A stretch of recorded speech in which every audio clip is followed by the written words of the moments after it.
Welcome to the Tone Jerks podcast. I'm your host, Brian Gower. With me today, we got Kyle McIntyre. And we have, new faces here. Special guests. Special guests in the house. You want to introduce yourselves, fellas? Yep. Steve. I'm Adam. We're from Hardly Human. From the band Hardly Human, yeah. Yeah. I think we've been trying to schedule this for a couple... 4 years now. Yeah, at least a year. For a while now, but we got him here. It's cool. It seems to be our style here. It's just like, yeah, we're going to do that. Shit. Yeah. I mean... But yeah, no, Hardly Human, we've been playing a lot of shows with you guys, at least this like past year especially. But you guys have a new album. You guys got shows coming up, and we're going to talk some gear. We'll get into that in a little bit. But before that, Kyle, what is new in your world? What is shaking? What is grooving? I'm glad you asked. No, I have those Volca, those Korg Volca units, and... I was talking to a buddy last week about them, and I was like, fuck, I need to start playing those. So I started like recording into the computer with them. So into the computer, into the DAW, into Reason. It's like a way different world. Like to record, it talks to it through MIDI, which is really cool. Oh, okay, yeah. Because so I can send the clock, and I can send... Last week, I think you were saying about how to get that all set up, and you had these ideas in your head. So they work out? I was going to fucking just sit here for 3 hours and stare at it. No, just work, god damn it. Yeah, so I actually I did buy I didn't know it even existed, but the Volca mix. So there's a mixer. Like I really need it. I'll be up on stage with these little tiny like pedal shaped synthesizers. Yeah. But so there's a mixer. I'm like I might as well try it out and see if I can mix it into that and then run it into run it through the speakers. I was doing that too, which was kind of fun. Yeah. Just I have the beats, I have the synth, and then I have the bass. So I was just kind of like messing around and making shitty songs. And it talks to the... It talks to Reason. The DAW. So I can set the tempo in Reason. I was thinking... Geez, you got a whole setup here. I know. Is this going to become part of Playing Without a Pilot? I don't think so. Not Kyle's going solo. What I was trying to do is I wondered if so Reason I can run the bigger synth I have, the Minilog, into and tell like the built-in instruments in Reason. I say, oh, I want you to play this instrument, and I can change the stuff inside the program. But I was like, I wonder if you do it with the Volcas. And I'm trying, and I don't think they're that sophisticated where they can tell the computer what to do. It just... Right. I'm just going to play this one thing. Sorry. Like, we're made of plastic, and we have one AA battery. Give us a break, dude. Cut me some slack, Jack. What do you want from me? You spent $80 on this thing, man. So I guess that's just been fun. I mean, I like making music on those things, and I don't know if that'll ever be a thing where it's like, oh, this song was brought to you by a Volca Beats or whatever, because I don't think that they're not as customizable as what you can do inside the computer program itself. But this is a fun little thing to actually get this to work and actually like in. Yeah, and it's fun just to like have a physical thing in front of you. Even though it's, like you said, a piece of plastic, piece of shit. I didn't say you said that. It sucks dick, dude. Step it up. Yeah, I guess we got some earplugs, right, Brian? They are not earplugs. No, they are. They are acoustic filters and high fidelity hearing protection. They're Earos. So ear All right. Earos. Let's see them. Not Earos. So we got sent these this week, actually really quick. They hit us up on Monday, and we got it on Wednesday. So I'm really excited to try these. They're... Instead of like your normal like foam earplugs or like the Heroes and stuff like that. I've been using Eargasms for probably a couple years now, maybe a year and a half at least. Okay. And I really dig them. So it's a huge difference from having like foam earplugs, because it's basically Yeah. When you, like, it cuts out everything, which is good to protect your ears, right. Like, because you're at a show, you don't want to be like, yeah. Yeah. But it doesn't sound too great. But you also like, I can't hear anybody else. You're like, all right, bye-bye, cymbals. Yeah. And sometimes it's good to say bye-bye symbols. Yeah. It's supposed to just be like a decibel cut, right? And they don't it's supposed filter out to the frequencies. filter things out, and up to 25 dB. It's I don't know. It's a totally different design. So not to like talk about the eargasms, which I'm super used to. The eargasms are a lot more just a rubber the whole way, and it has like a little bit of a screen filter. Yeah. I know there's a lot more going into that. These are a little bit harder, kind of plastic, and they have the filter like the actual sound hole through here goes in through. There's a lot of other shit. They send us an email with like a lot more technical stuff. Nice. And it's, they look Glad you read that. they look good, which I think is kind of cool. It's like they have like giant like this is your right one with the giant R on there, and then this is your left one, which I think is super handy because I'm Your always like dark bar, like squinting at it. And then when I was messing with these, when you put them in your ear, it has like a tab that's like you can pull them out. Because I've gotten earplugs like stuck in your ear. You're like, oh, this is fucking stuck. This fucking stuck. This fucking stuck. And I'm just like, at the bar, kind of like I'm just itching my ear the whole time. I look like I'm like, what the fuck is this dude doing? I'm like, it's stuck. It's stuck. It's stuck. It's stuck. I'm having a mini panic. It's stuck. It's stuck. It's stuck. And I'm like, I've even gotten the eargasms kind of stuck because I kind of pushed them all like way too far in. And I'm like, it's stuck. It's stuck. It's stuck. It's stuck. Oh my god, this is my life now. No, you gotta take what everything sounds this like. is a pro tip. You take your keys. And shove it. I don't think I want to shove a metal key. A wire coat hanger works too. Yeah. And so these are kind of cool because they kind of pop in like that, and then you just lock. They like twist in. Which They kind of almost like lock in. Nice. And they're kind of easy to grab and pull out. So it's almost like they have like a stopper, so it's not going to go too far into your ear. It's almost like the same every time, right? So they kind of lock. It's there. like a. Yeah, it's a little carrying case and stuff like that too. It's really cool. So they kind of hit us up and sent us these to try out. I'm stoked to try them out. I mean, I know when I put them in earlier, I couldn't hear your bullshit. So so it filtered out all the crap. We haven't tried these in a live situation, so far they're comfortable. They're easy to use. Yeah, and if they. You should try it tomorrow night. Steve and I have a live situation coming up. If Earos wants to send, I was actually gonna plug a show tomorrow night, but you just borrow mine. I only had them for like 30 seconds. This will come out after that, but you guys are playing. Damn it. That show would have been really great if we had. Yeah. We're playing Ken Club on January 18th, and then House of Blues on the 30th. Okay, cool. Yeah, but I was actually gonna plug the Rough tomorrow night. They're friends of ours. EP release. They're doing the EP release, or maybe it's a CD. I don't know. Full length. They're releasing some music. Yeah, they're releasing music, definitely. With Fallen Monuments and Ready Set Survive. Yeah. So that's cool. That'd be definitely good to check it out, and then trying it in a live band situation and in our own band. Yeah. And then trying them at NAMM too, stuff like that. So I'm excited. Yeah, it'll be perfect for the drum room. Yeah. I don't know. I think they didn't like say how easy they are to use and that they don't get stuck in your ear. That was never a selling point, so I'm really stoked on that. But they're also like a cool design that you could like have these in your ear, and they kind of look like they would be like AirPod-y kind of wireless headphones. Blend So in. if you're like trying to not look like my ears hurt, you're at like a concert, you're like shoving like orange bright like foam earplug like that like flashing like black light like fluorescent like kind of put these in that's a little more subtle. I'm like, oh, this guy's wearing. Now that I say that, this guy's wearing AirPods or whatever at a concert. This guy's what's he listening to that's better than what we got? EDM. I'm super stoked to try them. So there's a lot of shows coming up. And did you have anything else, Kyle? I was going to toss it to these guys. Gun stuff. I don't think that's really. Okay, well, here you wanted to mention it. Let's. I bought. Okay, I want to stifle you. I bought a speed loader for like magazines. Like when you're out at the range, you can, instead of having to like click every individual bullet into the magazine, you just go. That's the worst. So it's like you just load them up super fast. It was kind of crazy. This isn't crazy. I bought it from like Ukraine. It took didn't take very long to get here, but I thought that like. There was like trade sanctions and shit. So I'm like, yeah, you would think so. It might not get here. It got here. Yeah. They took my money. Yeah. I mean, but. Yeah. Do you ever I don't know, like I've ordered something once where it was like from Japan and like Yeah. And it always says like, oh yeah, it's like free shipping, but it's like, oh, you might have to pay like customs or whatever and stuff like that. I'm like, I don't even know how to do that. Yeah. So or how much. I hope my Osmo robot gets here. yeah. Everyone, then, South Park reference. Yeah.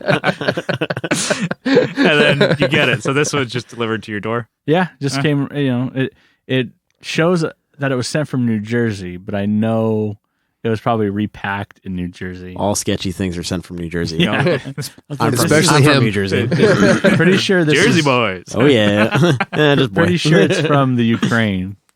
It Yeah. took forever to get here, and then it was like it took 2 days from New Jersey. I'm like, yeah, it's like 12 days. I'm like, That's cool. I guess not not bad. forever, but Yeah. didn't take 12 days from New Jersey. Have you used it yet?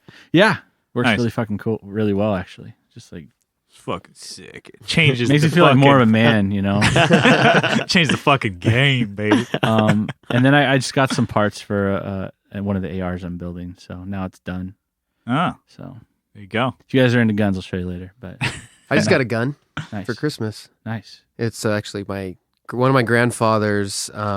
He was into like Civil War era black powder Nice. pistols. So my uncle, actually, for my brother and I, took two of my grandpa's guns, and he got them like in a display case. It's I can't remember the year. It's like a 1965 Navy Colt Nice. 36 36. That's cool. It's really cool, and it's like, it's operable. I can use it. I just have to get black powder loading stuff, which That's Who knows? that's another beast right there. I think I've shot it when I was a kid with my grandpa, but it was kind of cool. It's in like a nice display case. Cool. Good for home defense. Like, hold on just 1 second, sir. I'm going to load this.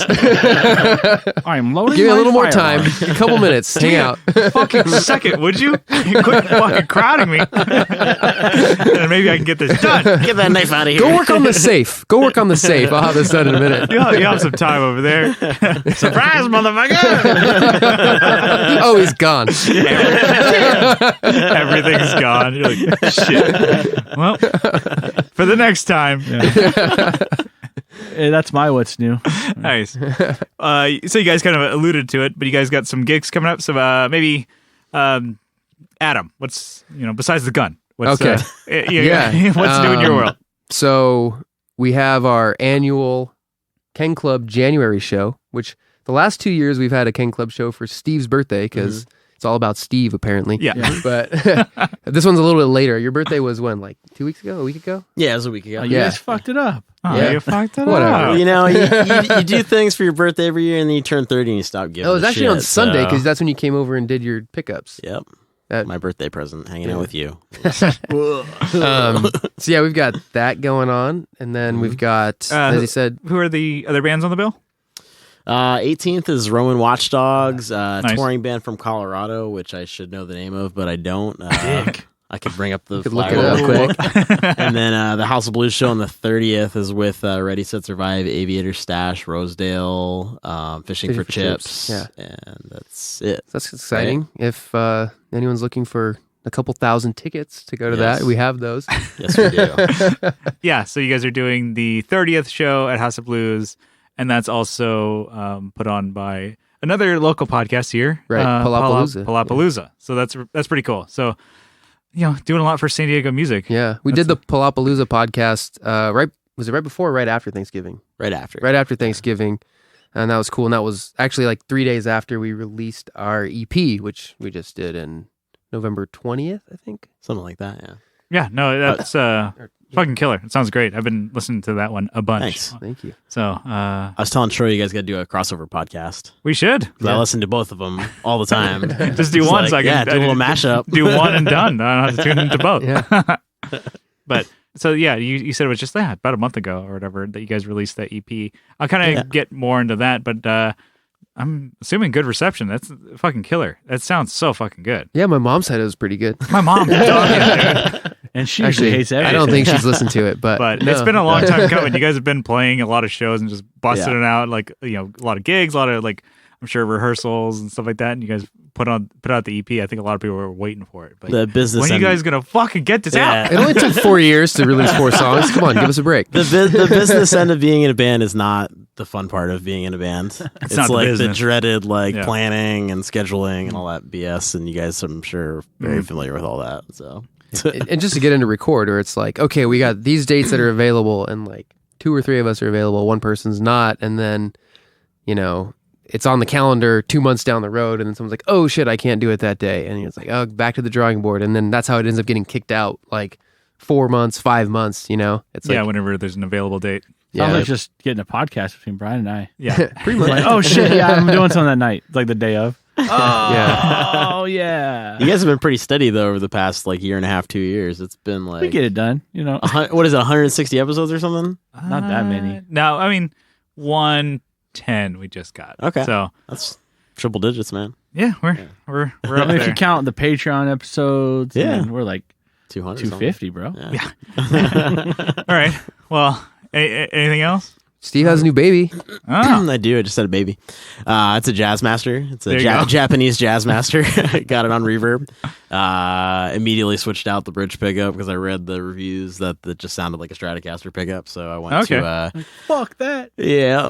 So I went on to Curtis Novak's site. Novak Oh, pickups. hell yeah. He's Oh, out nice. of I think he's out of Riverside or something in California. Hey, that's where I'm but from. the He's close guy. by. Yeah. But the guy I take my guitars to, Brandon Madrid. He's over in where is it? Almost San Diego. Right? Yeah, it's not is it Del Cerro? It's like just north of the 8 across from San Diego State. Yeah. okay. Yeah. That Anyway, neighborhood. he has his people that he recommends, and he's always recommended Novak, and I've used a couple of his pickups. They're pretty good. So Is that from Madrid Guitars too? yeah, His Yeah, name is yeah, on yeah. Guitars? Okay. Yeah, same guy. Nice. The Dick guitar, actually. Yeah, I Did you saw make a that Dick one. guitar? That was the Dick guitar. It's got I a posted. cutout. Yeah, on the Madrid. Yeah. Yeah. on the Post that in the pickguard. group. Yeah. Yeah. sounds about right. Yep. So, how are you digging it? It has. It's cool, it's still adjustments and it definitely reacts differently with my pedal setup. So I haven't really tinkered a lot. And Adam and I think we're gonna talk about this in a little bit, but we haven't done one Hash of it our out right now, dude. We haven't done one of our setup sessions where we do Yeah. a side by side with our tones and try to figure out you know how we're gonna play well. Okay. Yeah. So, At practice on That's Monday, kinda- he whipped that out for the first time, and it was it's just night and day. It's so much different from the other guitars. And you've got 4 different guitars that you use at practice variously. Maybe yeah, 3. usually the Jaguar, but sometimes Jaguar, your other Tele, and then Yeah.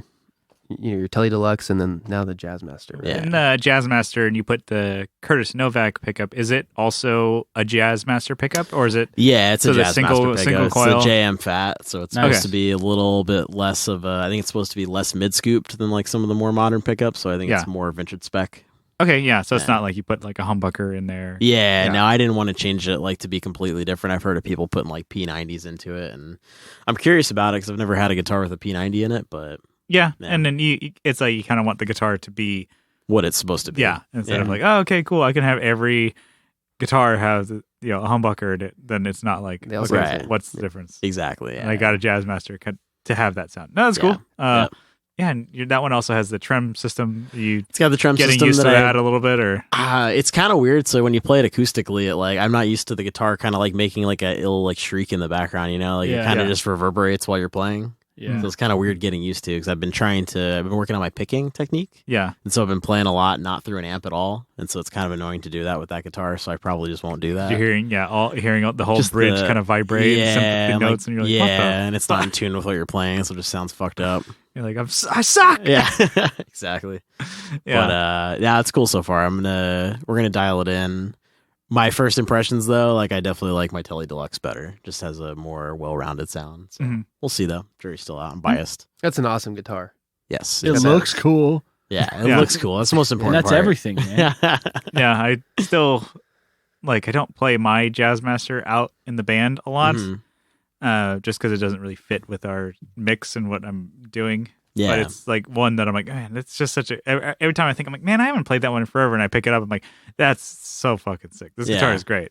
My favorite is just the 2 pickups on, Yeah. that middle sound. I'd Yeah. never really think of a middle sound because it's not as trebly or whatever, but it had just the 2 Jazz Master pickups on. It's man, that's just the fucking sound. I love playing it clean. It's kind of a cool. Do you ever use it in the lead mode? Because there's the little dip switch. Oh, You can switch between lead and rhythm, and No, Yours is wired differently. yes, I got it's with a new wiring harness from Gun Street Wiring. So that has it. So it's similar to a Les Paul wiring. Okay. So to where like the two roller knobs up top, those are actually just volume for each pickup. Yep. So you have volume control for each pickup and tone for each pickup instead of like the master volume, master With the tone. jazz circuit. Right. And the Jazz circuit's gone. Yeah, that is cut out. So now it's just like, so it's Okay. to me more usable for what I would want. Yeah, Because I never used that. Yeah. Because Brian wants everything butchered. I want everything You can't custom. have anything nice. Custom made, custom paid, custom Self-made. fitted. That's cool. That's pretty bitchin'. You're not like unfamiliar with the Fender scaling, so yeah. That's it's cool. all it's my jam. But it's just like the pickups and the bridge are like, all right, this will take It's some a little getting- different. Yeah. I don't know. Jazz Masters are so fun to play. Yeah. And going back to single coils is weird. Going from humbuckers to single coils is just different setup. Nice. More noise. Totally. Yeah. God. Yeah. Especially for higher gain stuff. Yeah. Well, Brian, is that your what's new? I guess besides that's the, pretty much it. Yeah. Is that it, Brian, with the earplugs? well, besides the Earos, I've have a couple fuzz pedals on loan from Co Schneider, Oh yeah. friend of the show, Flipping flippers. Flip and Flippers There you podcast. Yep. Yeah. I think when I went to go pick up the stack pedals to do the demo, he was like, "Oh, I heard you're kind of back on your fuzz journey. Here's a bunch of fuzz pedals." He's the wrong guy to talk to. He's just going to send you with like 18 pedals. Yeah, I think I left with like 3 or 4 different fuzz pedals. I'm like, I guess I'm back on my bullshit. I'm trying fuzz pedals again because I was like, I found that Daredevil pedal. I'm like, I really like it. That's kind of like fuzz pedal. I'm Because you don't like fuzz. I'm tapped out. I don't. Yeah. But I'm actually finding more enjoyment in certain ones. Maybe I just haven't found the right one. Yeah. So back on that, like trying different fuzz pedals and seeing what works for me and my sound. He lent me the Killer Otter Party Animal, which is kind of like a Big Muff, like Russian Big Muff kind of clone. And then also the Earthbound Audio Super Collider. So they're both actually like kind of takes on Big Muffs from what I read. Both germanium. That's right. The Russian ones are germanium transistors. I believe so. You know what? I could be completely wrong with like pretty sure what's in there, but it's like that's what my take is, and I've never liked a Big Muffs. Okay. I was just like, Killer Otter's kind of cool. I'm not it has a mid boost, which is like kind of with like fuzz pedals. I don't like how they're so mid scooped. So I'm like, cool, a bunch of highs. And then like lows, and then all my mids are gone. Cool. Yeah. Well, you know what? A lot of people use like a 10, like an EQ afterwards. Like I've got a 10-band EQ after mine because there's certain things that you kind of want to pump up or cut out because it's just to clean it up a little bit. Yeah. And that it's cool, but I would say the other one that he lent me was this, like I said, the Earthbound Super Collider. He said like it's really great on bass. I'm like, fuzz on bass. You missed me with that shit. Yeah, exactly. Because we've done that before. And you're like, oh, cool. Bass just sounds like, and then it's gone in the mix. You're like, cool. Yeah. And I tried this thing. It's so fucking killer. Yeah, it's just like kind of neon green pedal. It has like a couple like black lettering. So like the artwork on it's not super in your face. You're like you could totally pass by this pedal, and he got it for a great deal because it's kind of like not a name to it. No, and then. They go for pretty good money, so that's why he bought it because he got it for cheap. And then he's like started playing it and played it on bass. You're like, damn, I guess I'm not selling this. So he loaned it to me, and I'm like, it sounds fucking killer. So nice. What was the name of it again? The Super Collider from Earthbound Audio. Okay. It sounds like I'm like I said, I'm back on my bullshit, trying to find good fuzz pedals. So these are good. Killer Otter's cool, but of the two, I'm definitely digging that Earthbound. I'm like, okay, it's so descript and jumping out at you kind of thing. You know how like nowadays, like a lot of pedals, it's like the artwork is cool and like the features, and this is like okay, kind of has 4 knobs and an on and off switch. All right, here you go. Yeah, you figure this out. And then it's like, oh, it just sounds great. I'm super super stoked, and having fuzz on bass is something that I was like, fuck that. And it sounds killer. All right, I'll try it out. Yeah, to bring it by practice. Here. I was texting Johnny about it. He was like, I've heard about it. Are they any good? I'm like, yes, I dig it. He's like, I'll have to see. Yeah, well, I'll be the judge of that. But yeah, that's kind of it for the What's News. All right. Yeah, I wanted to introduce you guys a little bit. You guys are from a band, Hardly Human. Yep. So not going to go to full-blown interview. If you guys want to go into that, go listen to their episode they did with Palapalooza. Yep. But maybe a little bit of backgrounds about, the band and maybe some of the gear that you're playing. Yeah. So the band's been a band for what, 4 or 5 years now. I guess I didn't even say you guys are both guitar players in Hardly Human. Yeah, so we're that's both right. guitar It's kinda- players. I play rhythm. Adam plays lead, or something like that. I play rhythm. I typically play a Tele Deluxe into a Tube Screamer, into a bass Big Muff Pie. Bass one, huh? Yeah, bass one. Just because I had it. I had Okay. it for playing bass, and then I was like, oh, this sounds actually pretty cool for guitar. And apparently other people did that. Like I Googled it afterwards, and it's like, oh, that is like a popular thing that people do. But and then just going You're just validating yourself, yeah. Yeah. Well, I make dumb decisions too. Someone else did. I win. I just didn't want to claim my right to it. And then it goes through a 10-band EQ, one of the MXR EQs, and then into the 410 Hot Rod Deluxe. Or Hot Rod DeVille, sorry. But just through the clean channel, so I guess it doesn't matter. So you're getting all your gain kind of from pedals and stuff like that. Basically the Tube Screamer's pushing the Big Muff to further distort it. Got it. Sound fucked up and textured weird. And then Adam, what's your gear? So I usually lately I've been playing my American Strat, and it's got a humbucker in it, which I put a Seymour Duncan Pearly Gates in there. I replaced it, and that actually sounds pretty awesome. It's killer pickup. Yeah, it's a really nice one because I have a Tele that I put. It was the Mexican dual humbucker Telecaster, so it's not even a real Telecaster, but.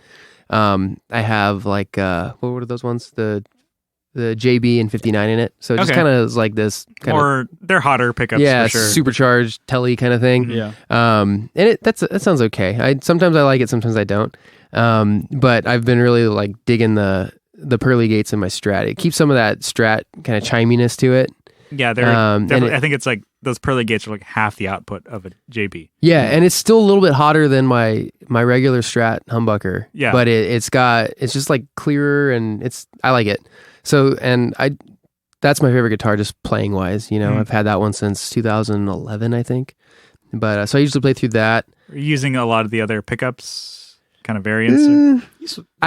Since I put that in, I use the neck pickup less because when I roll off the treble on the tone on the Pearly Gates, it kind of sounds like a neck pickup. It sounds a little more like the neck pickup where it doesn't have those like real hot highs. And so some of the songs that we have, I kind of need that tone. Yeah. Occasionally, I kind of forget which songs I use when I do that or not, so I'll just kind of what sounds good at the time.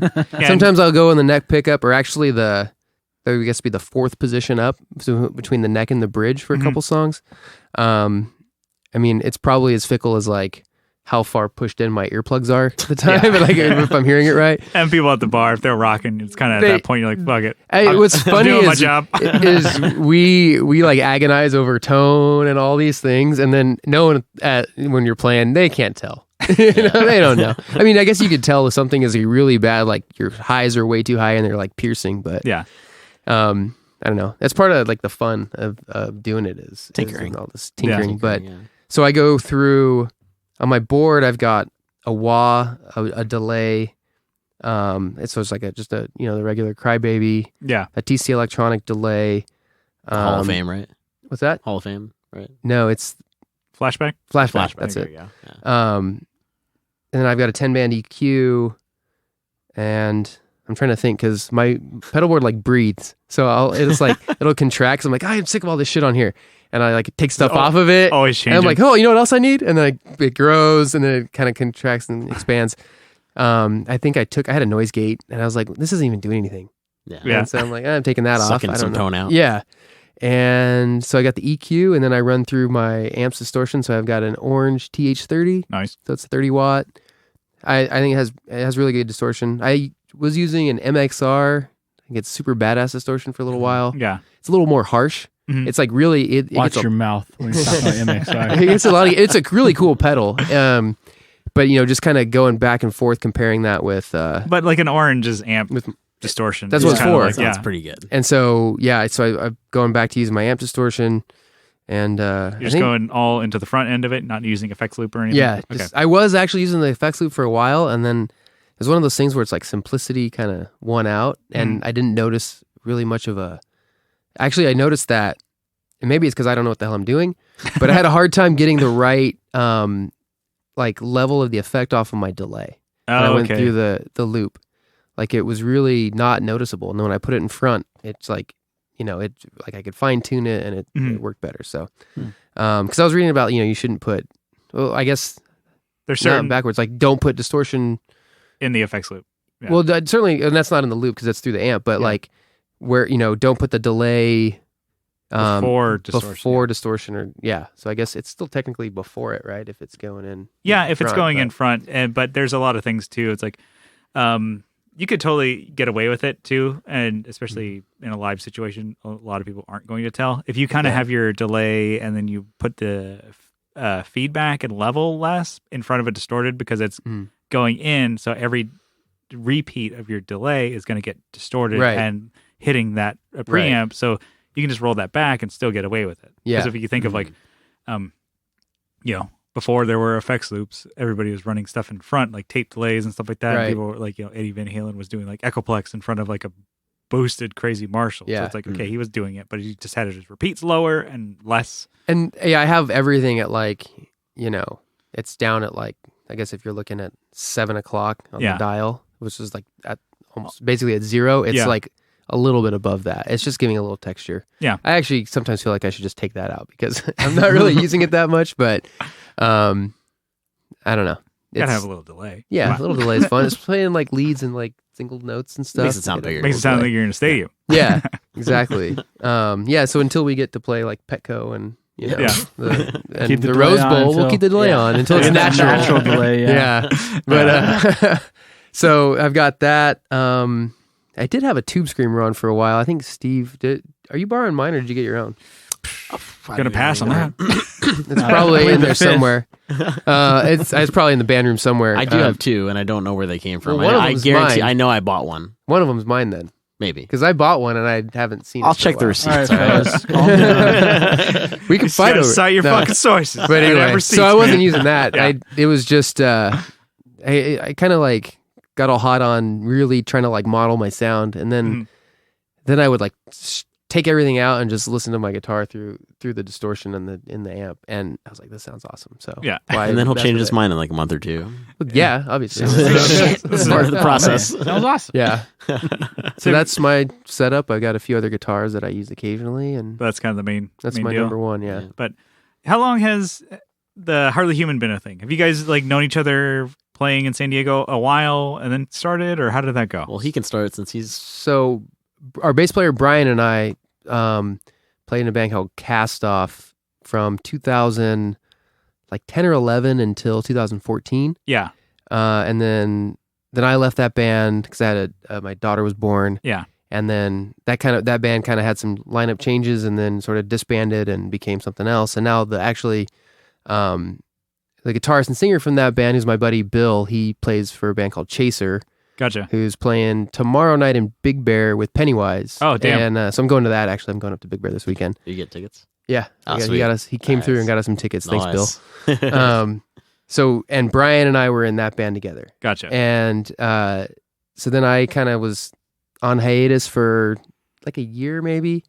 And Brian called me up and was like, hey, what are you doing? Let's go get a beer. Even though Brian doesn't drink beer.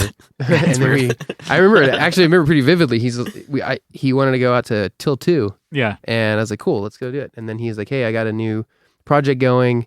Why don't you come jam with us and kind of do a tryout? Yeah. Yep. And then they couldn't find anyone else. So then that's So- how I joined the We band. wanted to stop looking because like looking for band members on the internet is just a horrible, horrible experience. I don't know if you guys have ever had to do that. Yeah. We've done it. You know the drummers, Yeah. right? You know the Drummers drummer for sure. experience. Well, that's Yeah, how I we met were- Brian. We're not Yeah. Oh yeah, it can be good. It's tough though. It's difficult. so many Brians, but our Brian Rash, our drummer, it's like we're just like lucky. So far, it's like been years that we've been playing. It's worked out. So I'm Yeah, like, and he's a knock solid on dude. plastic that things are going well. Yeah. Yeah. But no, so okay, so you guys kind of clicked and worked out. So it's kind of Yeah. like a 4-piece band. Yeah. So Steve, you started with Matt, right? And Yeah, then you found yeah, Brian yeah. somehow? Yeah, so I found Matt. He had been out of the game music for a while and wanted to get back into it. We had a coffee date and clicked and there you go. started jamming at Hindsight and then found Brian. Oh, hindsight. Oh yeah. Dang. Yeah. I think every band has to start at Hindsight. Yeah, well, you Yeah. can't pay for a room until you. You don't want to show the other dude people. where you actually like play music. Yeah, You then know, you at the start stalking hourly you. studio. Yeah. I think Yeah. every It could be a psycho killer. Yeah, it's an Yeah. hourly Also studio. Those are the best, especially when you're meeting people like that. You're like, okay, I've only talked to this guy through email or text, and then you're like, okay, we have a jam. Oh, okay, cool. We've only booked like we would book like 2 hours and be like, dude, we would lie and be like, yeah, we only booked an hour. Yeah. Just so we get to walk out the door and then turn around and go back in. It's hourly, but they let us only do 30 minutes. Sorry. Yeah. It's actually 15 minutes. I don't know how. I owe the guy up front. We know him pretty well. Yeah, he said 15 minutes. You got to go. Get the fuck out, bro. Yeah. No, the precursor to me, because like before Matt joined the band, like I would just invite people over to like my apartment, which is stupid in retrospect. Like, I never Like, yeah, the guy has some nice gear. I'm gonna come back here. Well, now, What's your work schedule? Yeah, when do you usually go to sleep? At that time, I had way less What are gear. your list of fears? Yeah. But no, I just vividly remember this one person tried out. Super obsessed with Green Day. Just wanted to play Green Day covers the whole time and just like kind of overstayed. Was it that Brian? That guy right in front of you? Yeah, I don't remember his name and I don't want to shout him out, but he like kind of overstayed his welcome and I was like, Gotta get the fuck out of here, do bro. something. So he left and I was like, fuck, I need to like meet somebody for a beer or like coffee and determine whether they're normal and like I can get along with them before I even consider playing music with them. I mean, that's actually It's a big part of it. A super good point because you're going to be like, it's kind of like working with somebody and you're hanging out with them all the time. You got to first be willing to spend that amount of time and like trust somebody because you'll have keys to the lockup. If you get some weirdo that you don't want to have anything to do with, but they're awesome at their instruments. Or Like, just is that really worth it? We're Yeah. not playing opera or, you know, or Yeah, I know like if the guy's got symphony. warrants and stuff. Yeah. So find No, someone no, that you want to hang out seriously. with a little bit. Or they have a license. We had a guy that got dropped off at our practice space by his friend at 10 in the morning, and he was drunk at 10 in the morning. Oh, Jesus Christ. He's a winner. Yeah. So that was right. I think it was right before like Brian was like, all right. He's like, I know this guy. You're I don't know like, if he's anything will do at this interested. point. I'll take it. Nice. But yeah, you guys have been, playing for a while and you guys, jokingly say, 4 years and then coming out with stuff. Yeah, you guys have been playing locally a lot and doing it. I'm digging it. Every time I see you guys play or play a show together, you guys got it. Is it still the original 4 that you guys were, once the band started playing gigs, it's still the same 4 guys? Yeah. Nice. Yep. That's Can't shake them. Yeah. We let them have keys to the lockup. They can't go It's now. really awkward to kick them out now. It's going to be awkward to kick out. Wait till just the day before the next rent's due. Like, yeah, you know what? Get out. Give me your keys. Nice. That's cool. So a little bit of a background on you guys. You guys have an album out. It's or an EP. It's just self-titled, Hardly Human. Yep. So search it on Spotify. Buy it. If you guys can't buy it, stream it. Spotify. Get a little, 1/8 of a cent or whatever. Yeah. Take every little bit counts, right? It's beer money right there. Yeah, that's cool.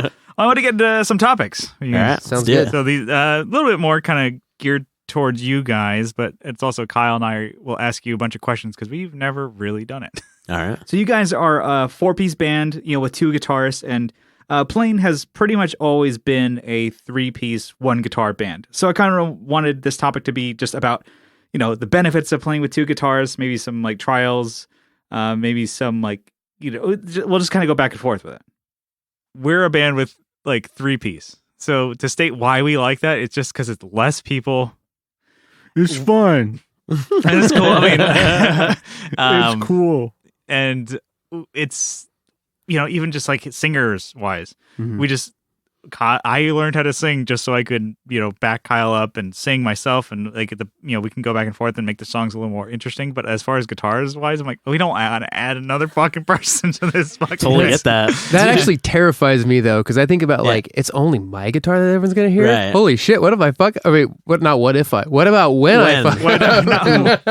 And so I've the songs are just in that regard to like playing live, to band rehearsal, to dealing with people. We like that. And then as far as like songwriting, I'm like, I play all the guitars. Yeah. Like I never have to worry about like, does my guitar conflict with anything? It's just I have to consider bass. Talking like sometimes the notes that I play, and like maybe Kyle is actually doing more of the lead work and chord structures on that.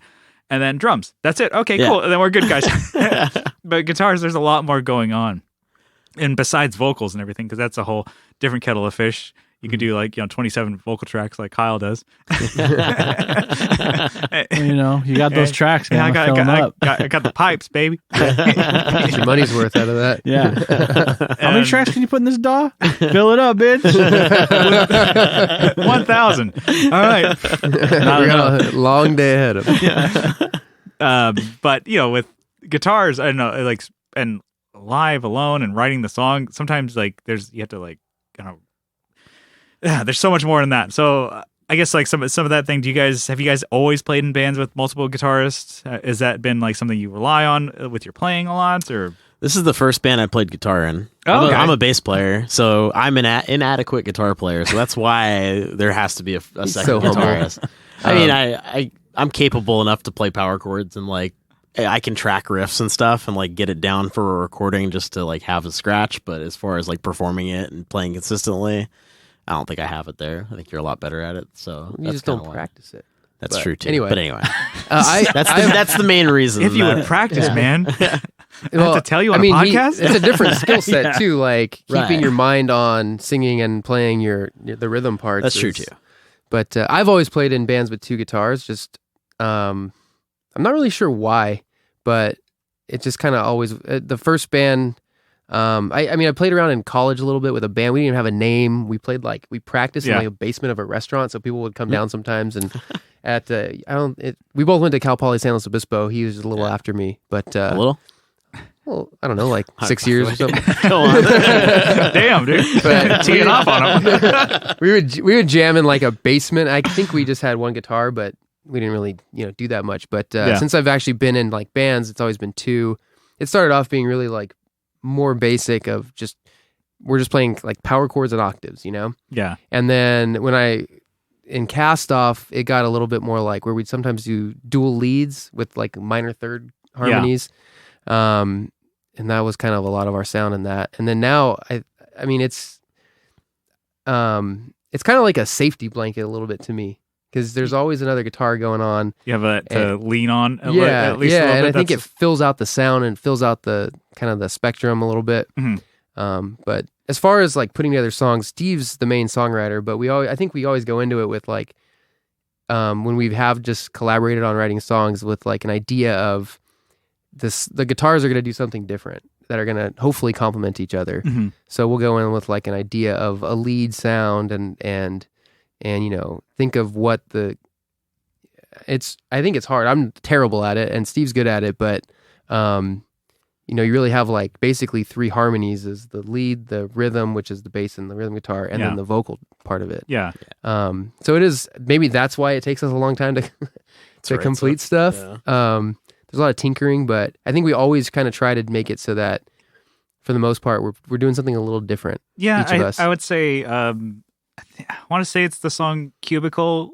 When you kind of do that like bridge part, you guys are changing it to like the lead parts are kind of almost dictating what the power chords are doing. Because I don't know if I'm assuming the rhythms are power chord and bass line stuff like that. It almost sounds like you're doing diminished chords and stuff like that by doing your lead lines, your vibratos and stuff like that. You're doing a lot. Maybe it's like sometimes it's like less. Like you're not just like shredding and stuff like that. You're doing like these these notes that are doing almost a vocal melody, totally different than what the main chorus and hook like that are. So that makes the song super interesting because you're actually doing something. Oh, I'm taking my guitar lead part and actually deciding to make this something that turns this bridge into like almost like a speaking part. It's cool. It's like that's why I like listen to it. I'm like, oh shit, they're doing a lot together. And then like sometimes like when I've seen you guys play live, it's like you're filling out the sound spectrum like as you had mentioned, and that's always like the goal and the kind of like, well, more instruments should be better and bigger. And, but that can get clogged up really fucking quick. Yeah. So it's like I was saying, you're playing Adam, and like Steve, you're kind of okay. You let each other kind of have your space. Is that kind of, did you, well, I guess you already talked about it. You didn't fall into that. It's something you worked towards. Is that? Yeah. I mean, part of it is the sound and the other part's the writing. So like the writing, there's like three different kind of, I guess, like interactions. There's like when we're playing just power chords, it's just to make a really like wall of sound kind of effect. Mm-hmm. And then there's, pure lead where he's just playing a straight lead over top of like a power chords, and then there's another one where it's like he's playing the top half of the chord. So like if I'm playing like just the triad, he's playing, you know, the top 3 strings of the chord to kind of give it like some character to it. So he's maybe playing like a 7th or something. And a lot of the stuff isn't intentional. I don't go, oh, we need to have a minor 7 chord here and a major, because I'm not that music theory, you know, but what do you call it?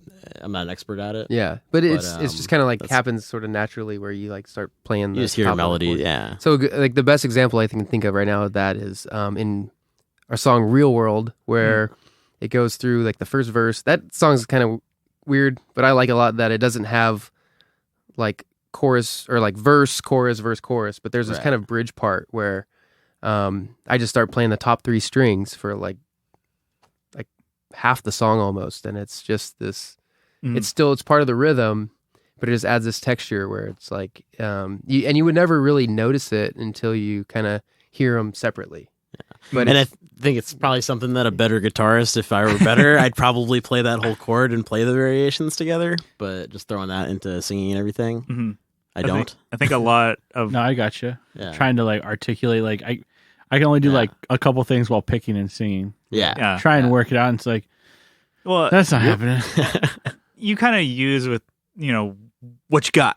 I noticed like on bass a lot too. Like Kyle will play like chords on bass at certain parts just to really bring things on home. And then when I'm doing more lead work, which that's when it gets a little more, you know, thinner. And that's when he's starting to do more chord work. And then maybe we'll start. And I hum too into the mic.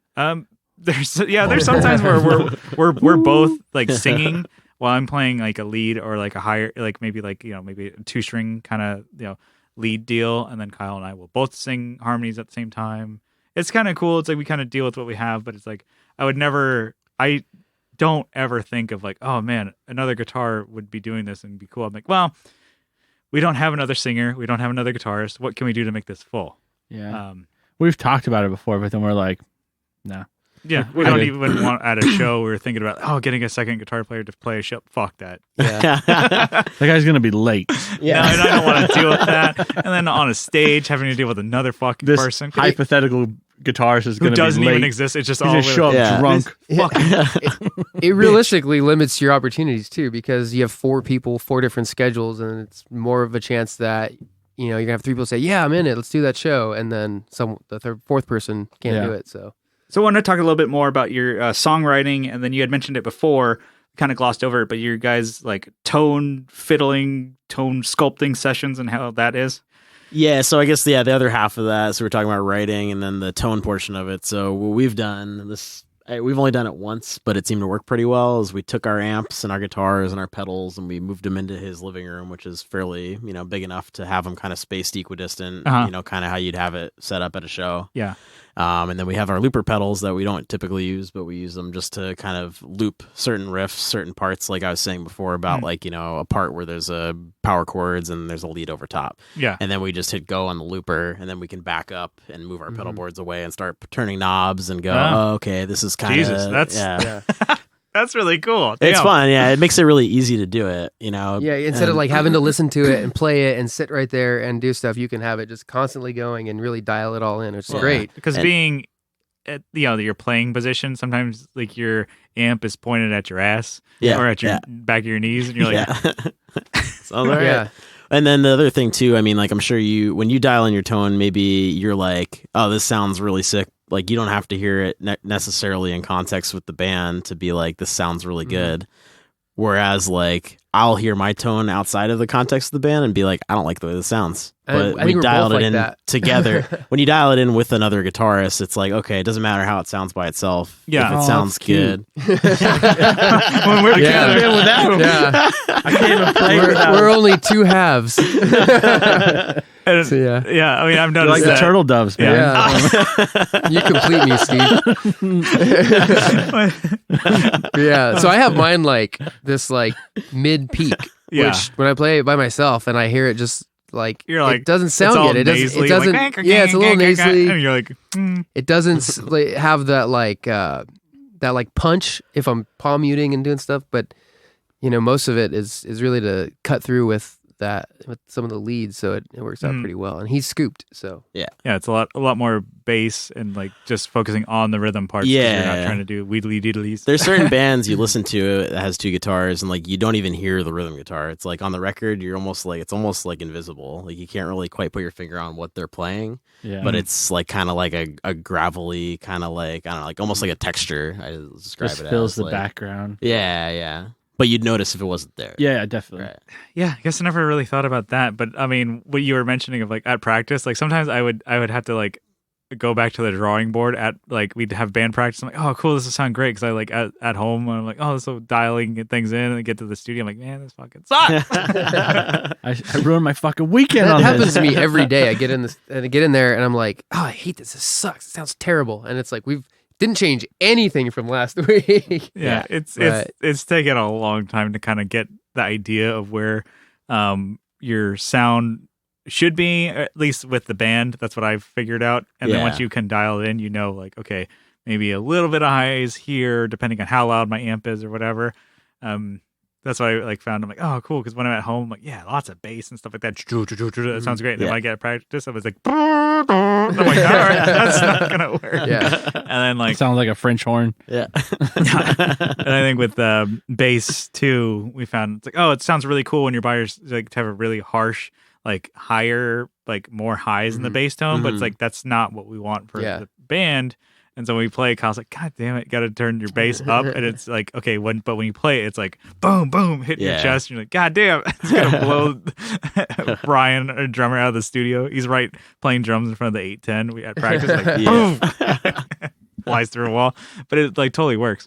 Well, yeah, one thing I wanted to ask is about like, you had mentioned it before. It's like you were coming up with these like different like chord kind of like parts where it's like you're playing the power chord and he's kind of like doing the like the seventh and like kind of like coming up with these like lead lines. Are you like figuring that out a lot like just by chance and rehearsal that you're trying to figure these parts out and writing the process? Or are you just like thinking of like, okay, this is based on your singing? Are you doing that? Or It's definitely case by case basis, but I'd say like, I mean, in general, like vocal melodies, like I'm not a very good songwriter. Like I can't like sit down and go, I'm going to write a song. Like, but sometimes just melodies come to you and you just hear them. I just think of like lead parts with like bass and drums, and I'm like, okay, I'm gonna come with a lead part. It's basically, hey guys, just repeat until I figure something out. Yeah. It's I don't know if you guys are like, okay, well, this is kind of what I had in mind.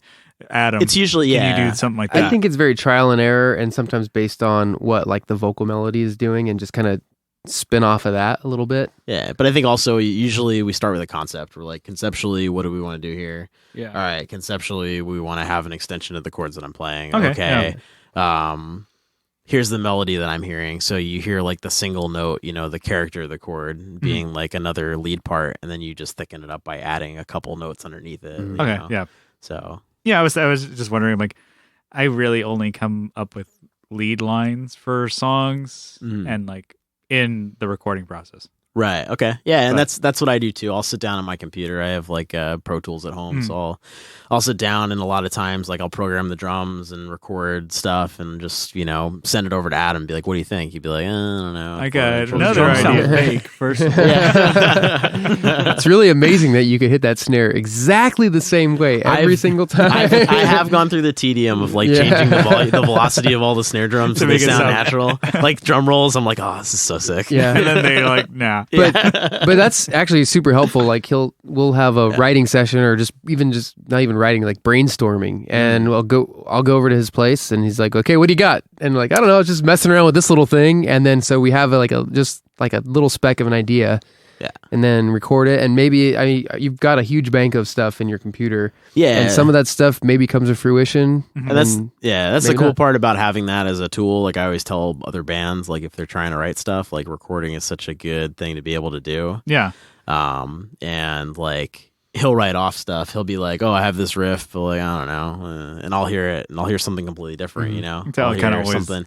Yeah, I'll hear have something that at least. Yeah. But I guess that kind of goes into the other topic I wanted to talk to you guys about. So you guys have your EP that came out, and some of the backstory with that is that you guys demoed a lot. So not with like Pro Tools, sometimes I guess with the full band, stuff like that, or like some song ideas. I'm sure that's how they stemmed. Yeah. But you guys, you kind of demoed the whole EP, kind of like, almost like DIY recording. So recorded drums, bass, all that stuff. Yeah, so we've recorded our songs in one shape or another, like not usually very cleaned up versions, like not presentable demos that I really like to show anybody. But it was even just like our drummer Matt had never been in the studio before and played to a click, so that was a huge like, okay, we have to really work on this because like I don't want to waste a bunch of money on this. Gonna have to play to a click. Really plug it. So we spent, a really long time doing that stuff. But yeah, basically we would, map it all out in Pro Tools. Like here's the length of the verses, like map it out, get the tempos. If there were any like changing tempos, we'd have to program that in. Mm-hmm. And then just kind of run through it. And here, I think I got a little obsessed with like how like production and stuff. Have you heard of a band called Direct Hit? Yeah. They're like a pop punk band. Yeah, they're Fat Records guys. Yeah. But their albums are very like highly produced. Like Mike Kennedy from All American Rejects like produced it. Oh, really? Like, okay. Yeah, there's like saxophones on it and all this shit. So I think I was on a good one where I was like buying like all different sorts of pedals and like, oh, I need to have a Vox AC30. I need to have this amp, that amp. And like, we're going to do this DIY. The AC30 experiment didn't last that long. No, it was terrible. I didn't like it personally. So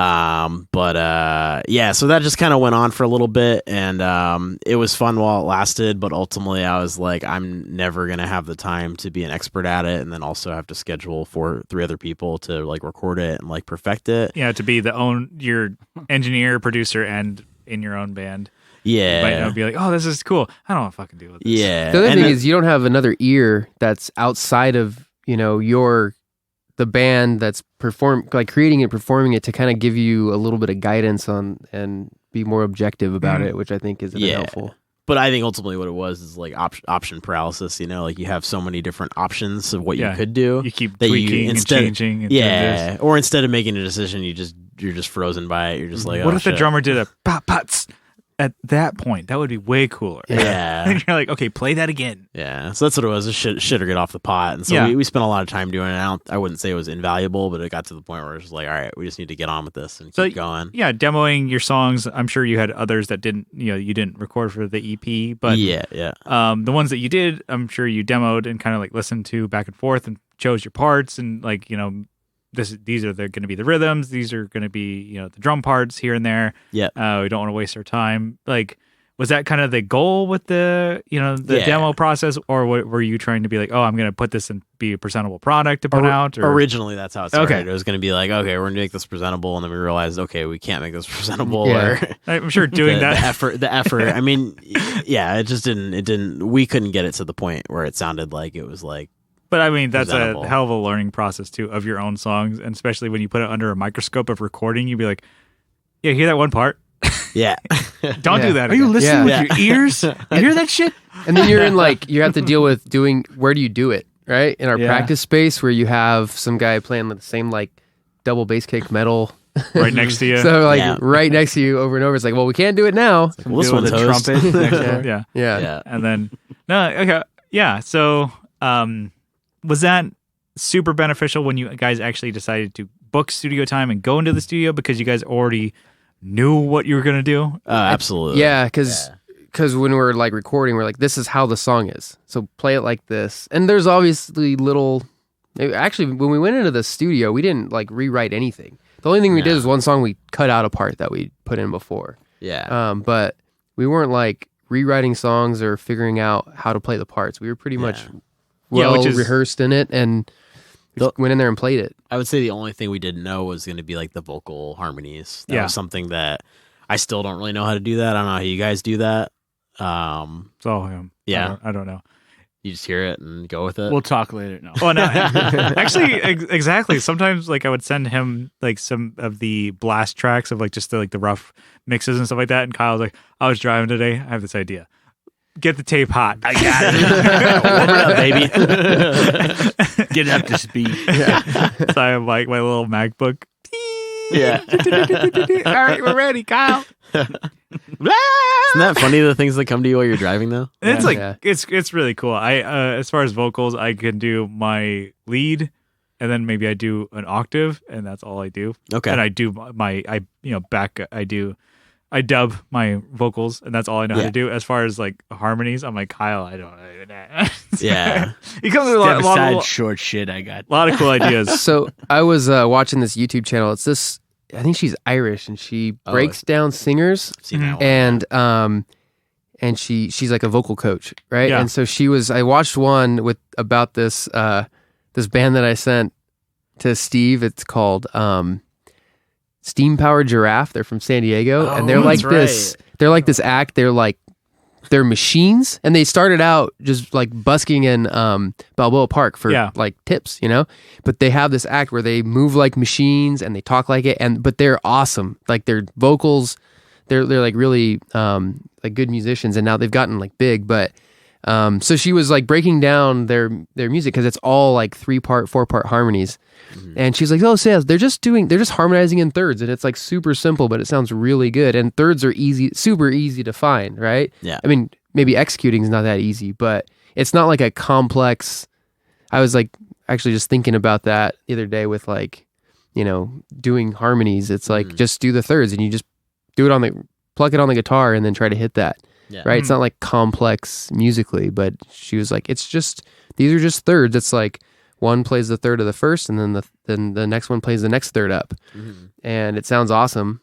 Yeah, and so maybe that's something we should do. All right, let's try it. I mean, it's sound like a barbershop quartet. In theory, yeah, it kind of does, but All right, boys, we're acapella. When you're live, is it all 4 of you guys sing sometimes? I thought I saw a drummer sing one. He yells. Yeah. Okay, yeah, he has a good yell. He's got a good yell mic. I very sparingly like contribute a little bit for some texture, I think. You're like, woo. Brian mostly. God damn. Yeah. I try to make him laugh and screw up on some songs. Yeah. But Brian mostly does the backups. I think Peanut Gallery, yeah. There's our Sorry Not Sorry I have is the most that I do with the chorus. Uh-huh. Yeah. Yeah. Let's see, 'cause I don't think we have gone to the studio to record the whole album. You guys did with Jeff Forrest once, right? We did drums with Jeff Forrest. Okay, drums. Yeah. But the whole album, I don't think we've done since we were in high school. Like 2005 or 2006. Yeah, I think when we were in high school, we recorded at some guy's like garage studio. It was really cool, especially at the time. It was like we were like, hey, dude. Yeah, it's like whatever money we can get, and I think I was working like at a fast food restaurant. Kyle sold a guitar, and we put out like a demo, and it was like the coolest. It sounded fucking killer at the time. Yeah, and it was just like some random dude's like garage studio. Yeah, and we're like, this is gonna sound like shit. I remember like going in there. I'm like, oh, I booked like this is what I could find on Craigslist or whatever, and then we were like all kind of like somewhat like disappointed when we got there. I'm like, all right, well, this is all we can afford. So, and the guy killed it. Oh my God, it was so cool at the time. And then so we were just like figuring things out. That was back when I wasn't so super comfortable playing to a click, and neither was the drummer. And Kyle was the only one super comfortable playing to a click. And it was like, it ended Fuck all you motherfuckers! You guys all suck. You're all fired. But yeah, ever since then, we've had friends who like would record for us, but we would do drums there, and then like a friend would produce like and engineer the album at like in his bedroom. Right. Like, guitars. You can totally record guitars by putting your cab in a closet or something. Yeah. And then put some foam up, and then here we go. Drums are the hardest one to do. Yeah. So we were always like very big on drummer. You got to fucking play this click. Yeah. And it's like, we're paying money for you to go into the studio to do this, and then we're going to do drum replacement. Yeah. And then so that was always the big thing. And so once we got to the recording process of the like rhythm and bass and stuff like that, it was a little easier because we're like, okay, we kind of like laid that part down, matching with the drums and stuff like that. And then as far as leads go, a lot of it, and maybe it's like detriment to myself and the songs. I don't know. They've been good, right? Yeah, they're great. We've always wrote lead parts in the studio. I guess similar to like vocal harmonies, Kyle just writes them as he goes. we'll be recording and hanging out. And he's like, I got an idea. All right, just record it. I got an idea. Just record it. We very rarely scrap ideas. That's cool though. Someone go to the studio, especially with vocals, or if it's like, okay, like I was joking, like it could be 15 to 20 vocal tracks, and then Jeff Forrest is like, what the fuck? Hey, when you got the Turn momentum, all go those for it. down. It's like, all right, so I'm gonna bust all these to the trash. What I think is weird is when bands write in the studio. Like they write their whole album. I mean, obviously That's It's like the old weird. model, right? That's like Yeah. where the record label would say, Or we're "We got you a locking the studio door." for 2 months. Here's Turn yeah. something out," and they live there. $200,000. All right, Well, they get yeah. trashed for like 3 weeks, and then they're like, "Oh shit, we need to record an album." Okay. That's why you get like 1 or 2 good songs off the album. The rest is just filler. Yeah. And that's totally, yeah, definitely. Or it's like they didn't have any ideas before they went in. Whereas like I'm like we have the ideas mainly, like the big chunk of the song and the lyrics and vocals and stuff like that. We did one, like I think our full length that we did back in 2008 or 2007, we kind of had some songs where it's like we had a verse and then we wrote the song and kind of fleshed it out. And then when it's like we're in the studio, it's like, okay, we're going to go to vocals next week. we gotta fucking just cram. And then like the guy who was recording, I'm like, nah, dude, we can just write it the day of. And I'm like, no, that's not how you write a song. That's how you get pop lyrics. He's like, nah, dude, it's like fucking like Every whatever, radio dude. song. He's like, don't trip, dude. We'll get it done. I'm like, no, you can't just fucking pull lyrics out your ass. So Kyle and I would like cram and try and be like, okay, we got to get lyrics, and they turned out well. That but sounds it's like stressful. we never want to do that again. Yeah. We go in lyrics.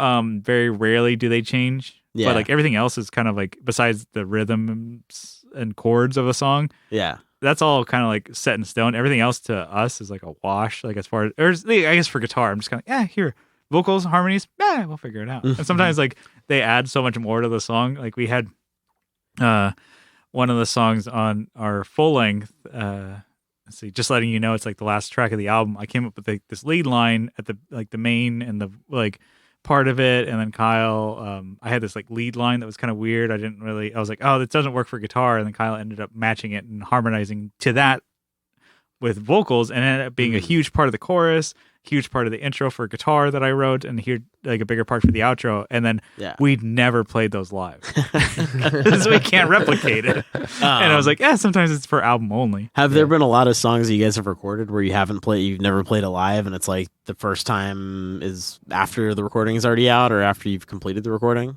We have one at the moment that we just can't. It just doesn't hit as hard live, where it really is a boring song. If you break it down, it's 2 chords. Okay. The whole song is 3 chords. Okay. Like total. Yeah. It's an E, an A minor, and a G. That's it. That's the whole song. But the main riff and the verse is E and A minor back and forth. Okay. But without the harmonies and without that lead guitar part, it's kind of like, we can skip this. We don't need it. And I'm like, okay. when you like, we have 27 or more fucking songs that we could play besides this one. Let's keep it that an album only one. Yeah. Because it builds up so much more that it's like, okay, the vocals and guitar parts that we laid down made the song so much more interesting, and just like the background parts. It's like, this is like one that you want to hear on an album. If we play it live, you're like, That's probably why some bands that you see, like, why don't they ever play my favorite song? Yeah, that's because they can't. Probably because it sucks live. Yeah, we'd rather play a cover than play that one. Mm-hmm. Yeah. And so that was like one. So I think it was called My Darling is the name of the song. So if you ever listen to that one, you're like, oh, when you pull everything back and it's just to 3 people on stage, that's not going to work out. So you're saying the next show we play together, if one of us learns the song on the lead and vocals. Oh, shit. And if all 4 of you guys can sing Kyle's harmonies, then we can play that song. Wait, I thought we need 27 people to do Kyle's harmonies. And then we need shakers and claps and all that stuff to make it more interesting. I really want to listen to the song right now. And very rarely do we like rely on a song like that to be like, oh, in the studio it's going to be. And now that Kyle's getting a lot more into synths and stuff like that, and synth music and retro wave music. I mean, he doesn't know what it is, but yeah. I heard you guys talk about it. And I know our drummer Brian's big into that stuff. I'm like, we can write that and add that to songs and be like, oh, can we replicate that live? No. So we just don't play it live. Synth pedal, man. And but the thing is, like, Yeah. we can write. Like, I'm not.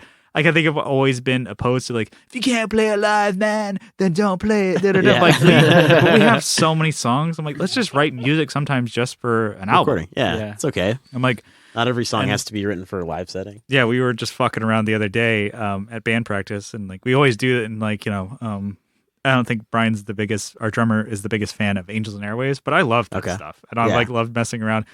Phaser, delay, reverb, and I'm just like a syncopated delay. Bounce, bounce, bounce, bounce, bounce. You're and like then, a fucking king up there. and then I'm like, I'm just jamming like two notes and back and forth, and then like Brian started to go, Yeah. and then Kyle's doing this, just singing a harmony. I'm like, this sounds epic as fuck. I'm like, could we just play this on a song and record it, and then add synths and huge like fuck yeah. like percussion and weird shit. I'm like, I don't know. I'm not opposed to it. We all looked I at each mean- other like, yeah, what if we just wrote music that sometimes like on an album or an EP that's destined never for the stage. Yeah. Well, I mean, doesn't Rash play with a click in his ears? So it's not like, He just plays with or is it just monitor? Monitor. Oh, okay, Yeah. okay, never mind. I think we've never tried with click, but I don't think it's something. It's mainly just to hear the band, and ever since then, it's helped out a lot. I think it's like Yeah. he's not blowing out his ears, because imagine just having Yeah. like, oh cool, a 2x15 just Yeah. so, like as we were saying with if you had a pair of Earos, maybe it's like just blowing out his whole fucking ear. I can't hear jack shit. Yeah. Yeah. Whereas that, it's like, oh cool, he gets to control the volume coming in and stuff like Right, that. right. But That's I don't know. nice. That's as yet again with like a band, if we wanted to add more sounds and stuff like that, we'd have to bring more equipment and stuff like that, and even more Mhm. band members. But it's like we're not opposed to just like being in the studio to write a song. Yeah. For that only. Yeah. But I kind of got it off the rails with that. But demoing everything out and kind of figuring out your parts before you go in, that's a great way to kind of streamline, make it quick, save money. But do you ever think that is maybe a detriment to spontaneity and creativity in the studio? I think, Also, because you're on the clock, you're like, oh shit, that Yeah. little riff cost me fucking $15, bro. yeah. I mean, we have such kind of limited practice time because we basically are once a week, and that doesn't always happen like clockwork, like Yeah. like we would hope, because people have stuff going on, and so it makes it hard to kind of do that, and I'll also have the sort of the groundwork for the song ready. But I mean, I get what you're saying. Like sometimes maybe you feel it in the studio and you want to lay it down. I think we talked about sort of doing that, like just kind of playing stuff and seeing what comes out. But we didn't really do that because we were like pretty crushed for time. Yeah. Right? Like Yeah. Yeah, I mean, I think a lot of like even like the writing at home, if we didn't have the if you didn't have the tools that you have, like the Pro Tools at home, Yeah. like then that'd be one thing. But like I feel like sometimes the writing process is spontaneous. It's just not. Mhm. I'm not paying for it. Yeah. It's like I'm spontaneous when I'm writing the song originally, and like I have that. Spontaneous when it's free, but not when I'm Yeah. like, oh cool, I'm paying this guy like so much money a day. Yeah. And in order for us to all learn the songs, it's got to be we've got to plan it out, and a lot of it's like send it out, send the email to everyone with the song and say like, hey, take a listen to this, try to learn it as much, or just Yeah. just so you're hearing it, and then we can start repping it. Yeah. I would and- say it's definitely in my nature to try to plan as much as I can, Mm. which is totally counter to most of my life that I don't plan. But yeah, when it comes I to got music, this. it's definitely like I've been playing in bands since I was like 14. I was in like a metal band, and we Yeah. would like sit there, Yeah. just me and the guitarist, and we'd sit there for like 6 hours and I write think this it's like the- intricate metal song where we'd like program all the drums and record all the guitars. Thinking And, every rhythm and stuff like that. And everything. yeah. But like the other thing that Steve hit on is he asked if you guys have ever had a song that you didn't play live until it was recorded, right? So it was like already set in stone by the time you played it live. Where all of our songs we've been playing live since way before we recorded it. So we had to do that. The spontaneity came maybe like in practice when we were kind of fleshing it out. And so it's kind of in mostly final form before we ever go in to record it, because we've been repping it and we've been playing it live for a while. Like all these songs that we recorded were pretty much all the first songs we started playing, like Yeah. when the band first started. So we've been playing these for like 3 years, at least 3.5 years. Yeah, so it's like So we've kind of exhausted all the spontaneity. all the surprises are Yeah. kind of gone. You're like, okay. The magic is gone. It was like, these ones again. God, let's just record these so we can move on. It's nice though. Like, I mean, like at the end of the day, I don't really care what people think, but it is like some part, like we did get some feedback on certain parts of the songs where I'm like, yeah, I can see why you think that. And yeah, that is like a filler part. Like the outro of Cubicle, we ended up cutting because like everybody was like, kind of just drags on and meanders to somewhere and doesn't really sound that like it has any direction. It almost sounds like it's out of left field. So I was like, yeah, you're totally right. Actually, kind of like left field. Yeah, like way back when one of my buddies came, he's like, these songs are good, but like this one song, I couldn't tell if it was like the same song you were playing because the first half was good and then it just kind of went nowhere. And I was like, yeah, okay. So then we actually changed it from that, Right. and we wrote this kind of like palm muty little riff part, Like which was pretty cool. I liked the part. out of place. It just didn't really fit. Like it didn't add anything to the song except for length. And then so we actually recorded that part because that was the song up into recording. And then I think we were thinking about it, and I told Steve, I was like, I think we just need to cut that part. And we didn't have to go retrack anything. It was like it was like. Well, I did it in my Pro Tools, and I was like, if I can do a shitty job, the guy that's recording it can do a better job. I mean, it was so unnecessary yeah. to the song that we could literally just pull it back out, and you didn't hear any difference in it. Yeah. So, because it kind of had these like bookends to it, where it wasn't like fluid. Yeah. And so we took it out and we just cut that part out, and then the song, and it was like so much better. The energy stays up.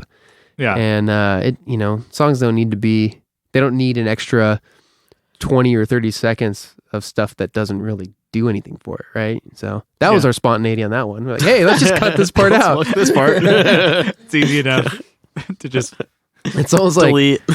I feel like this is from Spinal Tap or something, where it's like I always joke, like, you got to listen to the notes I'm not playing. Yeah. Those are really brilliant. those 20 seconds that live on the hard drive. Oh, boy. That's going to be the B sides. Yeah. Well, I think that's like what jazz musicians used to say. It's actually like a quote from I think it's Miles Davis or something. It's like not the notes you play, but it's the silence between. Oh yeah, Yeah. I'm really good at those soloing. parts. Just holding a chord. Yeah. Playing right now, Shutting guy. the fuck up. Wailing, Just listen. shred. And then you listen in your head, it's like static. Yeah. Nice. Yeah. Well, that's cool. Let's, I don't know. I think we killed that topic. Yeah. All right. But I think it's time to get on out of here. Take this in for a landing. Thank you, Adam, Steve. Yeah. Thanks for having us. You know, Yeah. Hardly Human. We're gonna do the plugs. Where can people see you guys play? Where can they hear the band? So got a website? They should follow us on Facebook and Instagram, Hardly Human Music, on Instagram, and then just look up Hardly Human. You'll find us.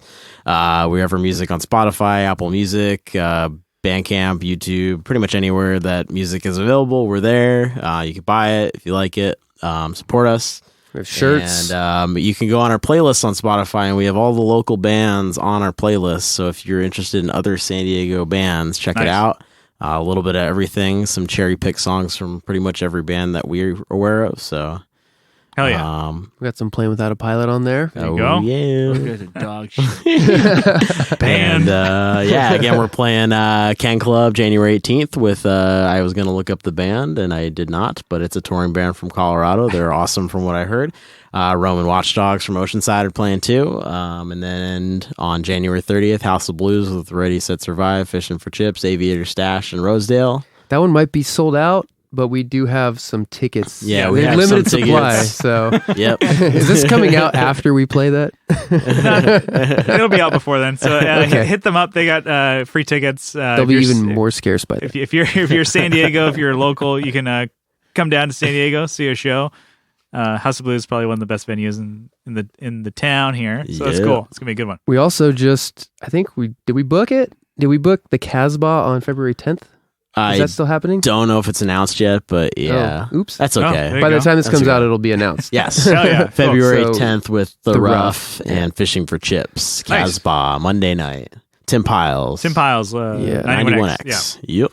Cool. Yeah.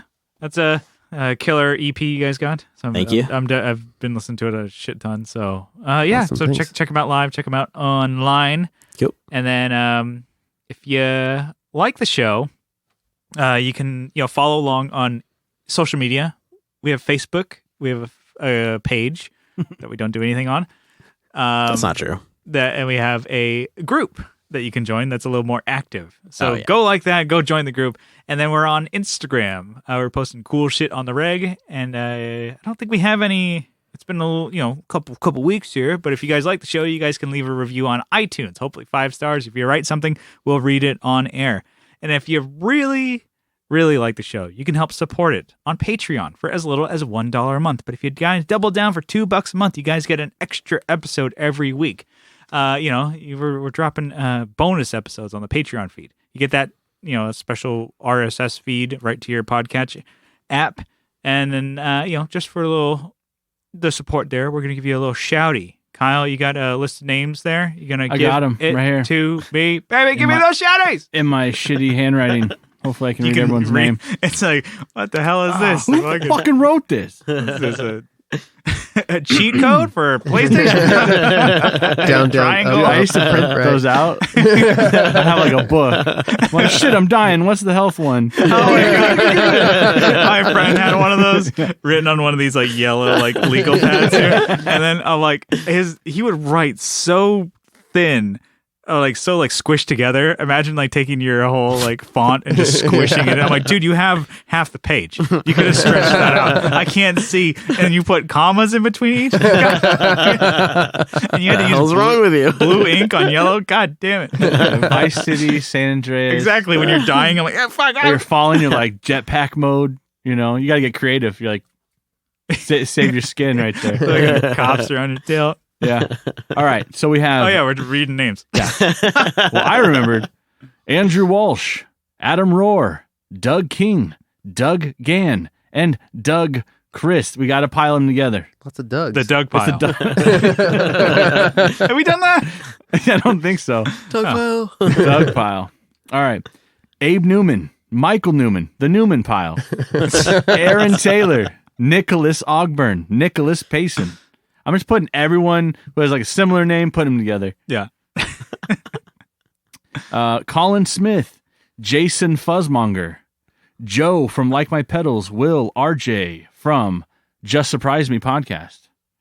From the I guess. Well, whatever. All right. Well, you fucking. I'm the one reading the script here. This is JSM, not TJSM. Oh, and RJ from TeleTalks. I was on his YouTube channel. I did an episode of Keep It Simple, Stupid. We ran through the HX Stomp, and we created a patch that I could use for playing without a pilot, and you can download that. So I'll link it in the video. I'll link it in the podcast here. I'll link the video to the podcast. God damn, I'm tripping myself up here. So, a lot of words there. Get your media straight. Romyorn, Jamie Davis, Jim Bowers, Johnny Ray, Steve Mike. Who's that? What? He's here right now. In the flesh here. Finally, I can cross this name off the list. Yeah. Finally, I can That's stop how it contributing works, to your right? Patreon. I got what I wanted. Fuck. Steve Rao from 60 Cycle Hum. Kevin E. Quits from E. Quits Guitars. Co Schneider from the Flippin' Flippers podcast. Brett Alexander. Alvaro Viramontes. Digger from Fatfoot Effects. Brian from Nutter Guitars. Leon from Pelican Noise Works. Clark Griswold. One day I'll be able to get through that. Family Roadster over there. Sean Fahey. Sean Arbo from Gun Street Wiring Shop. Sean Wright from Lollygagger Effects. And Juan Ortiz from Tone Hungry Effects. All right. Well, thanks for everybody Thank you. for listening to the show. Thank you, Hardly Human. Thank you for having us. All right. And we'll see you next time. Goodbye.